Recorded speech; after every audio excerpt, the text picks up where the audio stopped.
नमस्कार, आप देख रहे हैं जन टीवी और मैं आपके साथ आकांक्षा पारिक। खबरों की शुरुआत से पहले एक नजर हेडलाइंस पर।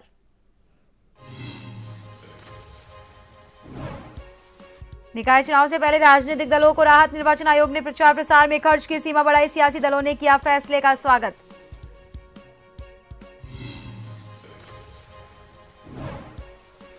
नैनीताल हाईकोर्ट में हल्द्वानी बनभूलपुरा दंगा मामले पर सुनवाई। आरोपी अब्दुल मलिक को जमानत याचिका पर नहीं दी कोई राहत। 16 दिसंबर को फिर होगी सुनवाई। हरिद्वार में डबल मर्डर और आत्महत्या का खुलासा। पुलिस ने कहा पत्नी और सास की हत्या के बाद की आत्महत्या। गृह कलेश बताया जा रहा कारण।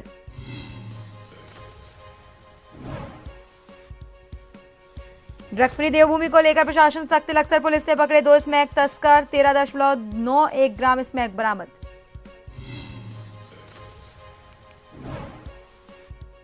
और नहीं रुक रहा रिहायशी इलाकों में जंगली हाथियों के घुसने का सिलसिला। बहादुराबाद तक पहुंचे जंगली जानवर। बाजार में अफरा तफरी।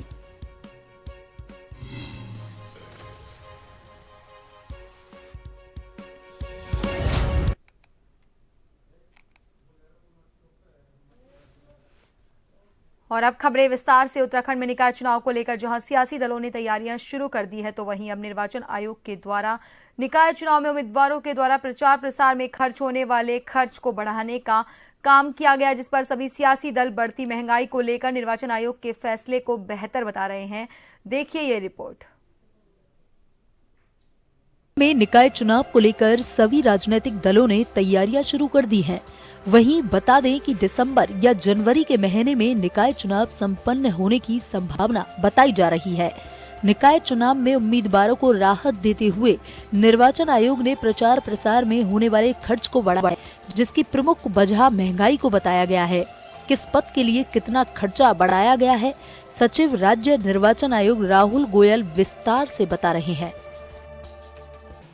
जो विभिन्न राजनीतिक दलों ने सुझाव दिए थे और 6 इयर्स का जो पीरियड हो चुका है, इसमें महंगाई दर इत्यादि इन सब चीज़ों को भी संज्ञान में लेते हुए जो है इसको रेट्स को रिवाइज किया गया है। मैं एक चीज़ आप सभी लोगों के संज्ञान में और डालना चाहूँगा कि राज्य निर्वाचन आयोग उत्तराखंड द्वारा माननीय आयुक्त महोदय के निर्णय अनुसार इस बार हम लोग एक्सपेंडिचर मॉनिटरिंग के लिए भी एक तंत्र पहली बार स्टेट में हम लोग लाने जा रहे हैं, जिसमें एक्सपेंडिचर मॉनिटरिंग के अंतर्गत पहली बार जनपदों में व्यय प्रेक्षक एक्सपेंडिचर ऑब्जर्वर्स भेजे जाएंगे।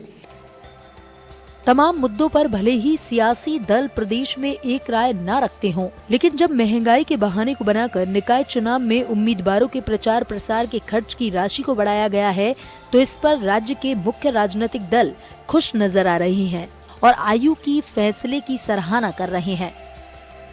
जिस प्रकार से लगातार महंगाई बढ़ रही है, हर चीज़ की कॉस्ट बढ़ती है। जो माना एक किसी भी सामान को हम ये 5 साल पहले लें या आज लें, तो उसकी जो कॉस्ट है वो बढ़ती है। और इसी को लेके मुझे लगता है कि निर्वाचन आयोग ने उसकी जो सीमा है बढ़ाई है। और वैसे भी मैं ऐसा मानता हूँ कि सीमा निर्धारित की जाती है, उसके अंदर प्रत्याशी को अपना चुनाव खर्च करना पड़ता है, तो ठीक है। क्योंकि सही बात तो ये है कि कुछ लोग तो खर्चा इससे भी ज़्यादा करते हैं, लेकिन दिखाते कितना है वो वाली बात है। लेकिन यदि हम ठीक से निर्धारण कर लेंगे तो शायद उसी के अंदर सब लोग चुनाव लड़ सकें। सबको पता है पेट्रोल डीजल गाड़ी सब महंगा हो गया, पोस्टर बैनर सब महंगे हो गए हैं। और अगर आप समय जो पैसे की सीमा है उसको कम रखते हैं तो आदमी खर्च करता है लेकिन दिखाता कम है, उसका कोई लाभ नहीं होता। खर्च की सीमा बढ़ाए जाने से निश्चित ही एक अच्छा कदम है, मैं तो यही मानूंगा। क्योंकि महंगाई बढ़ी है, महंगाई के साथ साथ खर्चे बढ़े हैं, तो खर्चा बढ़ाया जाना कोई बुराई नहीं है। कुल मिलाकर देखें तो प्रदेश में निकाय चुनाव की तैयारियों के लिए जहां सभी राजनीतिक दल निकाय चुनाव की तारीखों का इंतजार कर रहे हैं, वहीं उम्मीदवारों के लिए राहत की खबर तारीखों के ऐलान होने से पहले आई है। उत्तराखंड से ब्यूरो रिपोर्ट, जन टीवी। प्रदेश में जल्द होने जा रहे निकाय चुनाव और अन्य चुनाव को लेकर कांग्रेस ने कमर कस ली है। कांग्रेस प्रदेश अध्यक्ष करण माहरा के नेतृत्व में उत्तराखंड कांग्रेस सोशल मीडिया विभाग ने नई वेबसाइट और डिजिटल सदस्यता अभियान का शुभारंभ किया, जिसके जरिए 3 महीने के अंदर हर 1 लाख लोगों को जोड़ने का लक्ष्य रखा गया है। वहीं इस वेबसाइट को लेकर जानकारी देते हुए उत्तराखंड कांग्रेस के आईटी सेल के अध्यक्ष विकास नेगी ने बताया कि डिजिटल प्लेटफॉर्म के युग में प्रभावी हो रहा है और उसी के मद्देनजर इस वेबसाइट का शुभारंभ प्रत्येक विधानसभा में 1 से 2,000 लोगों को जोड़ने के लक्ष्य के साथ रखा गया है।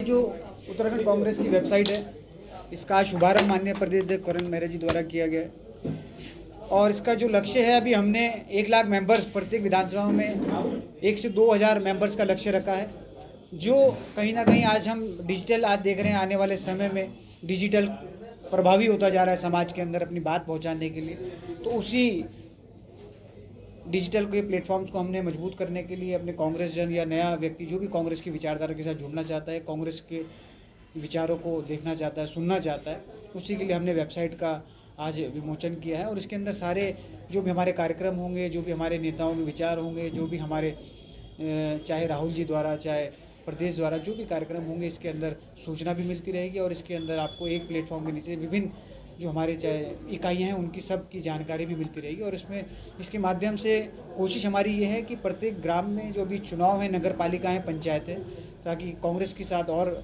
अधिक से अधिक लोग हम जोड़ने का हमारा प्रयास है। जिस स्थापना दिवस को लेकर हरिद्वार में मनाए गए दीप महोत्सव को लेकर विपक्ष सवाल खड़े कर रहा है। सोशल मीडिया पर वायरल एक लिस्ट को आधार बनाकर ये सवाल खड़े किए जा रहे हैं कि दीप, तेल और माचिस सहित अन्य सामग्री की खरीदारी में अनियमितता बरती गई है। जो लिस्ट वायरल हो रही है वो आरटीआई एक्टिविस्ट रमेश चंद्र शर्मा द्वारा मांगी गई है। रमेश चंद्र शर्मा ने आरोप लगाया कि मिट्टी के दीपक, तेल, बाती, माचिस तक बाजार से अधिक दामों पर खरीदे गए, लिहाजा उन्होंने इस मामले की उच्च स्तरीय जांच करवाने की मांग की है।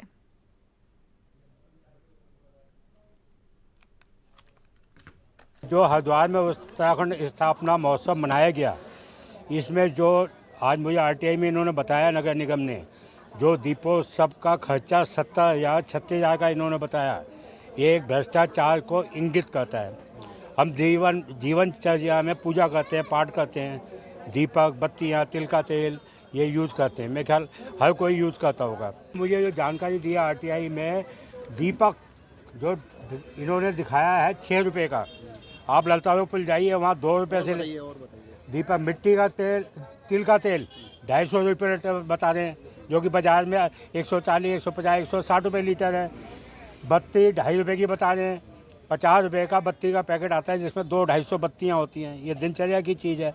इसकी जिला मजिस्ट्रेट बड़े ईमानदार हैं, हमें कामिंदर सिंह, मैं इनको अच्छी तरह जानता हूँ, शासन में भी इन्होंने इसकी जांच की मांग करता हूँ कि आपके सानिध्य में ये भ्रष्टाचार हुआ है, आप इसकी उच्च स्तरीय कमेटी बनाएं और जांच कराएं। इसमें मैं ये बताना चाहूँगा, जो नोटिंग जो कल जैसे हमारे संज्ञान में आया था कि किसी ने आरटीआई के थ्रू नोटिंग मांगी थी, जो उनको 1 हफ्ते के अंदर हमने उपलब्धि कराई है, उसमें हमने प्रशासनिक स्वीकृति ली थी। जो हमने मार्केट सर्वे करा था, उसके अनुसार जो लागत हमारी आ रही थी, उसके आधार पर प्रशासनिक स्वीकृति ली गई थी उस राशि की।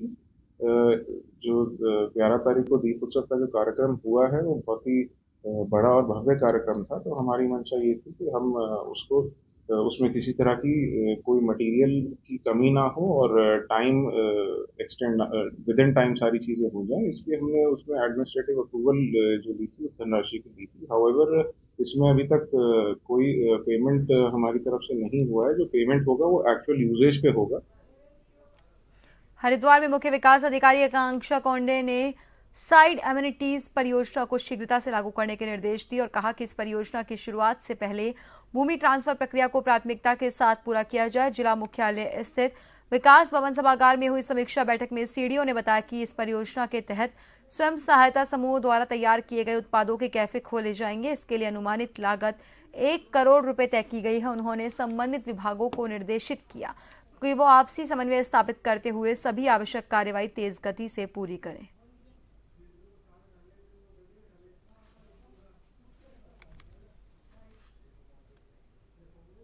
तहत वेफर्ड अमेनिटी का एक प्रोजेक्ट आ रहा है जिसको अभी बहुत इनिशियल स्टेज पे है, जिसको लेके रीट की टीम जो है वो जमीन की तलाश कर रही है। वेफर्ड अमेनिटी में जो अमेनिटीज बननी है, जो हमारे स्वयं सहायता समूह है जो बना रही हैं, उनको आउटलेट करने हैं, जो मैन्युफैक्चर करती हैं कैपेसिटी को दिखाएंगे और अन्य कई चीजें हैं प्रोग्राम में। तो अभी जो धरातल पर यही है कि उसकी पहले जमीन खोज ली जाए और वो विवादित जमीन न हो तो वो फाइनल हो जाएगी, उसके बाद प्रोजेक्ट आ जाएगा। इसकी अनुमानित लागत 1 करोड़ है। उत्तराखंड हाईकोर्ट ने हल्द्वानी बनभूलपुरा दंगे के आरोपी अब्दुल मलिक की जमानत प्रार्थना पत्र पर सुनवाई की। मामले की सुनवाई के बाद कोर्ट की खंडपीठ ने उन्हें कोई राहत नहीं देते हुए अगली सुनवाई के लिए 16 दिसंबर की तिथि नियत की है। पूर्व के आदेश पर राज्य सरकार ने उनकी जमानत प्रार्थना पत्रों में आपत्तियां पेश की और कहा गया कि ये दंगे के आरोपी और साजिश करता है, जिसकी वजह से दंगा हुआ और कई लोगों को जान तक गंवानी पड़ी। उनके ऊपर एनआईए भी लगा दिया है। इसका जवाब भी कोर्ट में पेश किया गया। आपको बता दें 8 फरवरी 2024 को हल्द्वानी के बनभूलपुरा इलाके में अतिक्रमण हटाने गई प्रशासन और पुलिस की टीम पर साजिशकर्ता सहित अतिक्रमणकारियों और कई अन्य लोगों ने पथराव, आगजनी और गोलीबारी की। दंगे के दौरान दंगाइयों ने कई गाड़ियों सहित थाने को घेर कर गोलीबारी की, जिसमें कई लोगों की मौके पर मौत हो गई और 100 से ज्यादा लोग घायल हुए। पुलिस की जांच के बाद पुलिस ने 100 से ज्यादा दंगाइयों को गिरफ्तार किया, जिसमें से एक आरोपी ये भी थे।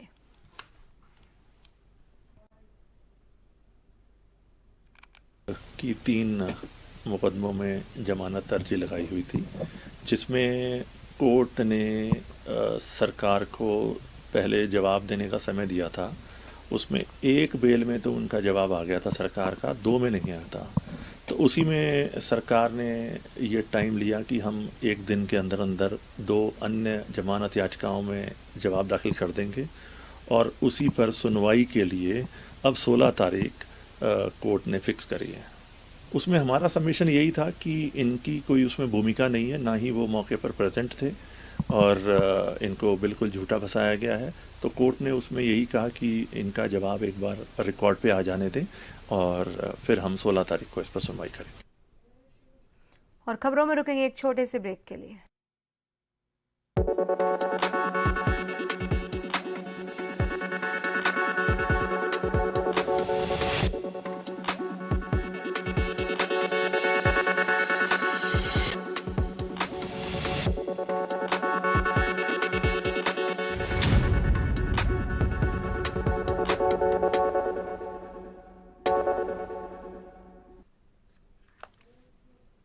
ब्रेक के बाद एक बार फिर से आप सभी का स्वागत है। बढ़ते हैं अगली खबर की और उत्तराखंड में मौजूद भू कानून के उल्लंघन पर जिलों में ताबड़तोड़ कार्रवाई शुरू हो गई है और जमीनें सरकार में निहित की जा रही है। इससे डरे भूमाफियाओं और राज्य में गलत तरीके से जमीनें खरीदने वाले बाहरी लोगों ने जमीनों को स्थानीय लोगों को बेचना शुरू कर दिया। ऐसे में सरकार ने आम लोगों से अपील की है कि वो राज्य से बाहर के लोगों से जमीन ना खरीदें।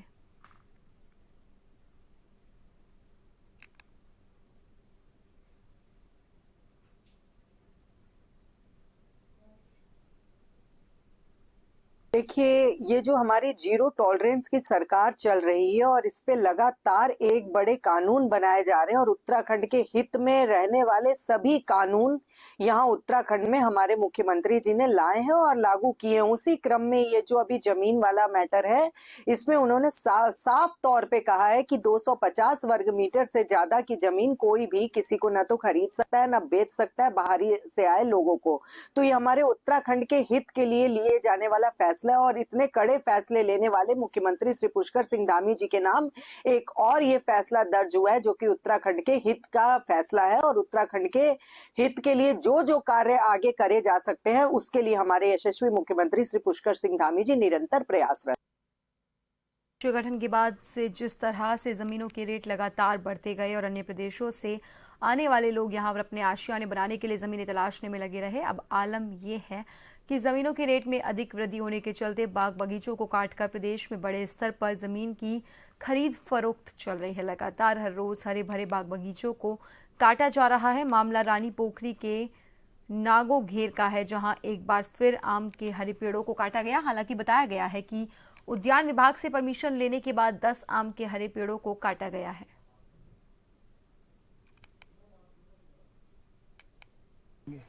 जहां देश भर में एक पेड़ मां के नाम कार्यक्रम देश के प्रधानमंत्री नरेंद्र मोदी के आह्वान पर जोरों शोरों से चला और उत्तराखंड में भी मुख्यमंत्री पुष्कर सिंह धामी के नेतृत्व में तमाम नेता हो, चाहे भाजपा के कार्यकर्ता हो, हरेला पर पूरे प्रदेश में मनाया गया। तो वहीं जो हरे पेड़ हैं उनको काटने का सिलसिला लगातार जारी है। रानी पोखरी की बात करें, रानी पोखरी के नागोगेर में इस वक्त हम मौजूद है और यहाँ पर एक बार फिर से आम के हरे पेड़ों पर जो है आरिया चलाई गई है। उद्यान विभाग द्वारा परमिशन लेकर के जो बताया जा रहा है कि ये पेड़ों पर आरिया चलाई गई है। अब देखने वाली बात यही होगी कि विभाग द्वारा किस आधार पर इन हरे पेड़ों को काटने की परमिशन दी गई है। यह एक जांच का विषय होगा और अधिकारी किस आधार पर इन पेड़ों को काटने की परमिशन दे रहे हैं, यह भी एक बड़ा विषय है। जन टीवी के लिए डोईवाला से आशीष यादव। रुड़की की कोतवाली गंगनहर पुलिस को बड़ी सफलता मिली है। बता दें, पुलिस ने बंद घरों में चोरी की घटनाओं को अंजाम देने वाले 2 शातिर चोरों को गिरफ्तार किया और पुलिस ने आरोपियों के पास से चोरी की लाइसेंसी रिवॉल्वर, 10 जिंदा कारतूस सहित लाखों रुपए की ज्वेलरी बरामद की। वहीं कोतवाली रुड़की में खुलासा करते हुए एसएसपी हरिद्वार ने बताया कि 21 नवंबर को गंगनहर कोतवाली क्षेत्र के आर्य विहार गणेशपुर में शादी समारोह में गए सुरक्षा कर्मी के घर में अज्ञात चोरों ने चोरी की घटना को अंजाम दिया था। चोर ने मकान मालिक का लाइसेंसी रिवॉल्वर, सोने चांदी के जेवरात और नकदी चोरी की थी। वहीं पुलिस टीम द्वारा घटनास्थल को आने जाने वाले रास्तों पर लगे सीसीटीवी कैमरास को चेक करते हुए कई संदिग्धों से पूछताछ की, जिसके बाद घटना में शामिल दोनों आरोपियों मोहम्मद नईम और मनदीप को अरेस्ट किया गया। एक घटना हमारे यहाँ चोरी की घटना हुई थी, खासकर गंगनहर थाना क्षेत्र में, जिसमें एक रिवॉल्वर, उसकी जिंदा राउंड भी चोरी किए गए थे। साथ में कुछ सोना और कुछ पैसा भी गया था। पुलिस के द्वारा, क्योंकि उक्त कर्मी सीआरपीएफ में सशस्त्र सेना में ऑलरेडी वर्क कर रहा था, इसकी मामले की गंभीरता को देखते हुए तत्काल सीओ रुड़की उनकी टीम के द्वारा इसका काम किया गया और 2 अभियुक्तों को इसमें पकड़ा गया है।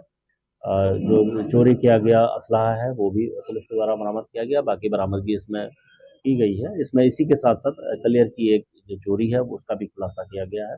100% इसमें बरामदगी की गई है और दोनों अभियुक्तों को हिरासत में भेजा जा रहा है। उत्तराखंड की लक्सर पुलिस की नशे की कार्रवाई के खिलाफ बड़ी अलग अलग जगहों पर छापेमारी में 2 स्मैक तस्करों को गिरफ्तार किया गया। आरोपियों के कब्जे से 13.91 ग्राम अवैध स्मैक बरामद की। हरिद्वार की मंगलौर कोतवाली क्षेत्र के दोनों आरोपी सुधीर और मेहताब हैं। पुलिस ने आरोपियों के खिलाफ एनडीपीएस एक्ट के तहत मुकदमा दर्ज किया। मुख्यमंत्री के ड्रग्स फ्री देवभूमि अभियान के तहत अभियान चलाकर कार्रवाई की गई।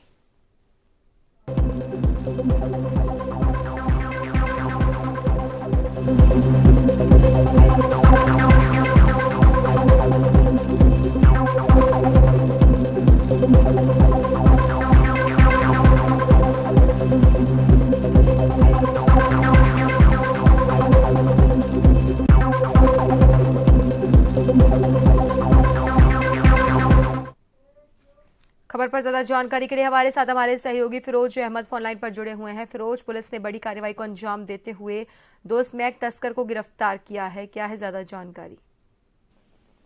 जी आकांक्षा, आपको बता दूं, लक्सर पुलिस ने अलग अलग जगहों पर नशे के खिलाफ छापेमारी करते हुए 2 स्मैक तस्करों को गिरफ्तार किया है।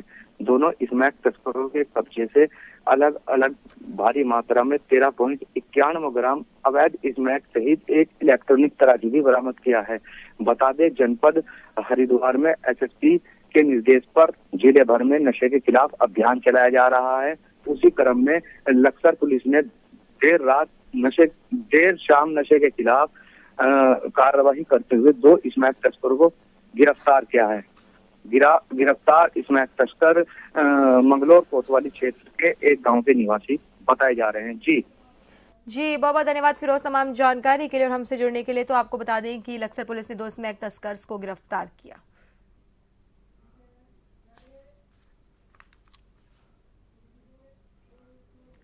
शुक्रवार की सुबह ग्राम मलधन चौड़ के पास ढेला बैराज के पास एक पुलिया में फंसा हुआ एक युवक का शव मिलने के बाद इलाके में हड़कंप मच गया। घटना की जानकारी मिलने पर मलधन चौड़ पुलिस चौकी इंचार्ज धर्मेंद्र कुमार मौके पर पहुंचे और उन्होंने पुलिया के नीचे फंसे शव को बाहर निकालकर मामले की जांच शुरू कर दी। मामले में एक जानकारी देते हुए कोतवाल अरुण कुमार सैनी ने बताया कि ग्राम ढेला बैराज निवासी पप्पू, जो कि मानसिक रूप से कमजोर था और 3 दिन से घर से लापता था, उन्होंने बताया सुबह पप्पू का शव ढेला बैराज के पास शिवनाथपुर पुरानी बस्ती के पास एक पुलिया के नीचे फंसा हुआ बरामद हुआ।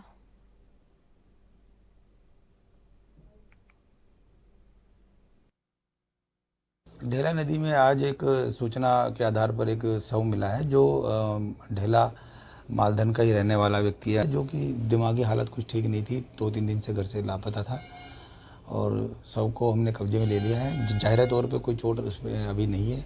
पोस्टमार्टम के लिए भिजवा दिया गया है। पोस्टमार्टम की रिपोर्ट के बाद आवश्यक वैधानिक कार्रवाई की जाएगी। लक्सर में 1 महीने के भीतर हुई 3 लूट की वारदात को अंजाम देने वाले 2 बदमाशों को लक्सर पुलिस ने गिरफ्तार कर लक्सर में हो रही लूट की घटनाओं से पर्दाफाश किया। गिरफ्तार बदमाशों द्वारा लक्सर में तमंचे के बल पर फाइनेंस कर्मी और गैस सप्लायर को लगातार निशाना बनाकर उनके साथ लूट की घटना को अंजाम दिया जा रहा था, जिसका संज्ञान लेते हुए हरिद्वार एसएसपी ने बदमाशों को गिरफ्तार करके कड़े निर्देश लक्सर पुलिस को दिए थे, जिस पर लक्सर पुलिस की टीम द्वारा कार्रवाई करते हुए 2 आरोपियों को अरेस्ट किया गया। पुलिस ने आरोपियों के कब्जे से लूट की रकम, 2 देसी तमंचे सहित एक मोटरसाइकिल भी बरामद की है और दोनों आरोपी बदमाश अरविंद और श्रवण लक्सर और कलियर थाना क्षेत्र के निवासी हैं, जो पूर्व में भी उत्तराखंड और उत्तर प्रदेश में लूट की घटनाओं को अंजाम दे चुके हैं।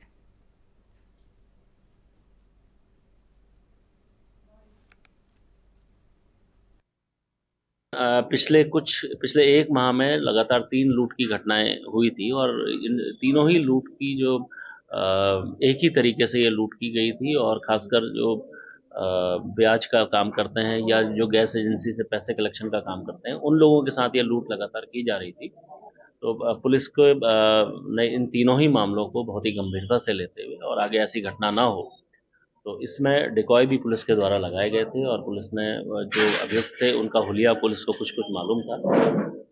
कल पुलिस के द्वारा इसमें रंगे हाथों इन लोगों को पकड़ा गया और बहुत अच्छी कार्रवाई करते हुए 2 अभियुक्तों को इसमें पकड़ के उनको न्यायिक अभिरक्षा में भेजा जा रहा है। और उनसे जो पूर्व में की गई जो लूटें हैं वो उसमें 100% बरामद पुलिस के द्वारा ब्लाइंड। हरिद्वार के रानीपुर कोतवाली क्षेत्र में डबल मर्डर और आत्महत्या का चौंकाने वाला मामला सामने आया। प्रारंभिक जांच में पता चला कि ये दर्दनाक घटना गृह कलेश के कारण हुई। पुलिस मामले की जांच में जुटी है और अब तक कई अहम जानकारियां सामने आई। हरिद्वार के एसएसपी प्रमेंद्र सिंह डोभाल ने जानकारी दी कि राजीव अरोड़ा नामक व्यक्ति ने पहले अपनी पत्नी और सास की हत्या की और उसके बाद खुद को खत्म कर लिया। पुलिस की जांच में खुलासा हुआ पिछले 1-2 साल से परिवार में घरेलू विवाद चल रहा था, जिसके चलते राजीव अरोड़ा ने ये खतरनाक कदम उठाया। तो वहीं जांच में ये भी साफ हो गया कि इस घटना का जमीनी विवाद से कोई संबंध नहीं है। स्थानीय लोगों का कहना है राजीव अरोड़ा के परिवार में अक्सर विवाद की खबरें सुनाई देती थी, लेकिन ऐसा हादसा होगा इसकी उम्मीद किसी ने नहीं की थी। एसएसपी ने बताया पुलिस हर मामले में गहनता से जांच कर रही है। परिवार के अन्य सदस्यों और रिश्तेदारों से पूछताछ जारी है। टिहरी विस्थापित क्षेत्र में एक घर में 3 मृत व्यक्ति पाए गए थे, जिसमें एक व्यक्ति जो जांच में ये बात प्रकाश में आई थी कि जो मृतक है राजीव अरोड़ा, उसके द्वारा अपनी वाइफ सुनीता और अपनी सास शकुंतला देवी की हत्या करने के उपरांत खुद को आत्महत्या की गई थी। इस पूरे प्रकरण में अब तक की जो जांच की गई उसमें यह तथ्य अभी तक प्रकाश में आए हैं कि इनके मध्य विवाद लगातार चला आ रहा था। पिछले 1-2 साल से ये लोग पृथक भी रह रहे थे और लेकिन इस बीच इनके बीच में लगातार विवाद था। अभी कोई संपत्ति का विवाद तो संपर्क में नहीं आया है, लेकिन आपसी वैमनस्य इनके बीच में लगातार बढ़ रहा था। और जो जिस दिन ये हत्या हुई है उससे 1 दिन पूर्व ये परिवार यहाँ आके रहा था और मृतक जो राजीव है जिसने हत्या की है वो भी उसी दिन रात को आया था और दूसरे दिन लगातार सुबह से ये विवाद चल रहा था और दिन तक ये विवाद बढ़ता हुआ उसके द्वारा घर को बंद करने के उपरांत इसमें उनकी हत्या करने के बाद अभी तक खुद को मारा है। अभी तक की जांच से ये बात प्रकाश में आई है। बाकी इनके परिजनों से भी और बात की जा रही है। और फिलहाल के लिए बुलेटिन में इतना ही। बने रहिए जन टीवी के साथ। नमस्कार।